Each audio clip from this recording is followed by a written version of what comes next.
South Africa is reeling once again as Democratic Alliance DA leader John Steenhuisen has broken his silence on new evidence that has surfaced in the ongoing investigation into the mysterious death of former Minister Nathi Mthethwa.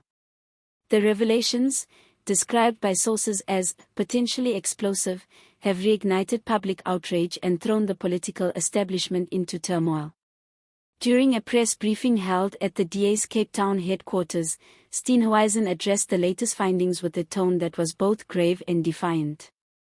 "This is no longer just a story about a tragic loss," he said. "It's about truth, accountability, and a pattern of concealment that runs deep within our political system. South Africans deserve answers, and they deserve them now." The new evidence, which reportedly includes confidential emails, audio recordings, and internal memos, suggests that Mthethwa may have been in possession of classified information implicating senior officials in a network of corruption before his death. According to Steenhuisen, the documents raise serious questions about whether Mthethwa's passing was an accident or something far more sinister.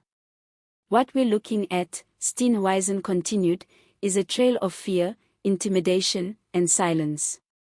The evidence points to a coordinated effort to ensure that certain truths never reach the public domain.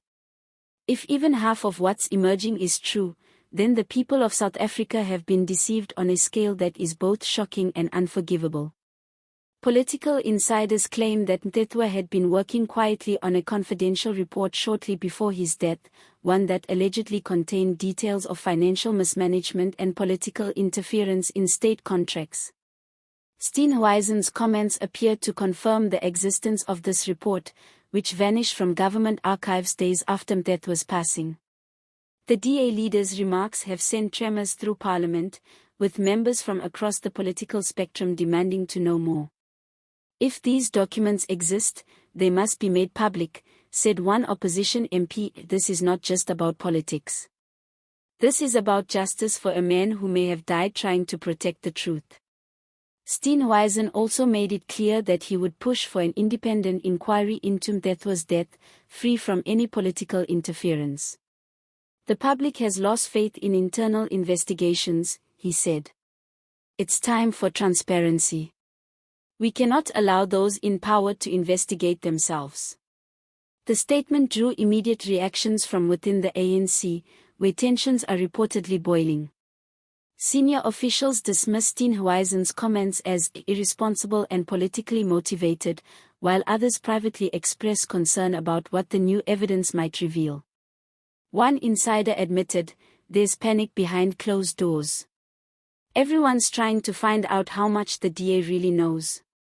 Meanwhile, the public reaction has been explosive. Social media platforms have been flooded with messages of support for Steenhuisen's call for justice, as hashtags like #MthethwaFiles and #SteenhuisenSpeaks began trending within hours. Many South Africans are expressing renewed anger and frustration over the lack of accountability in high-level political scandals. For Mthethwa's family, however, the latest developments have reopened old wounds.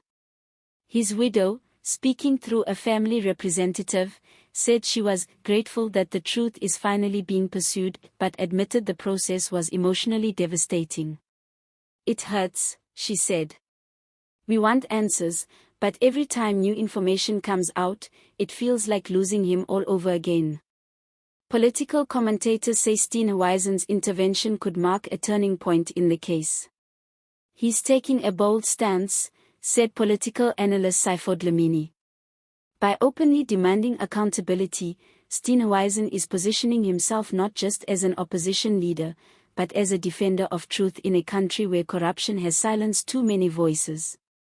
As calls for justice grow louder, pressure is mounting on law enforcement and intelligence agencies to act.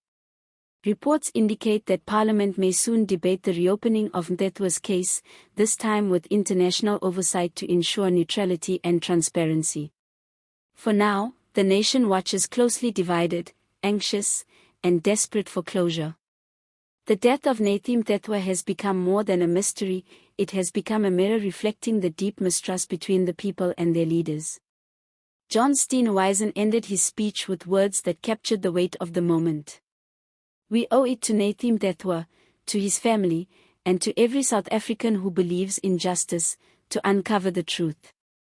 We cannot move forward as a nation if we allow the powerful to bury it. As investigations continue and more details come to light, one thing is certain: the Mthethwa mystery is far from over, and the truth may shake South Africa's political foundation like never before.